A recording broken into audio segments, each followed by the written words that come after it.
এখন যাদেরকে আপনার আপন মনে হচ্ছে না, আমি একটা কথা তো অনেকদিন বলেছি যে আল্লাহ সুবহানাহু ওয়া তাআলা ছাড়া ইহকাল পরকালে আমাদের প্রকৃত আপন কেউই নাই।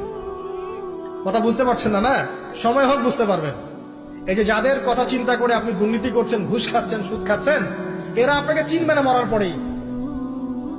আপনি মারা যাবেন, এরা আপনাকে চিনবে না পরকালে। তখন যদি আপনি বলেন, হে আল্লাহ, আমি ওদের স্বার্থে সুদ খেয়েছি, পরিবার দেখাশোনা করার জন্য ঘুষ নিয়েছি, দুর্নীতি করেছি, ওরা উল্টা বলবে যে আল্লাহ, একে তো আমি নিতে বলি নাই, ওকে তো আমি নিতে বলি নাই, ওর হিসাব ও দিবে, আমি এসবের মধ্যে নাই। আপনার স্ত্রী আপনাকে কথা বলবে, ইয়াউমা ইয়াফিরুল মারউ মিন আখিহি, ভাই ভাই থেকে দৌড় দিয়ে পালাবে ওই দিন। ওয়া উম্মিহি ওয়া আবি, তার মা বাপ থেকে পালাবে। ওয়া সাহিবাতিহি ওয়া বানি, এই যে স্ত্রী সন্তান, এগুলো থেকে পালাবে মানুষ।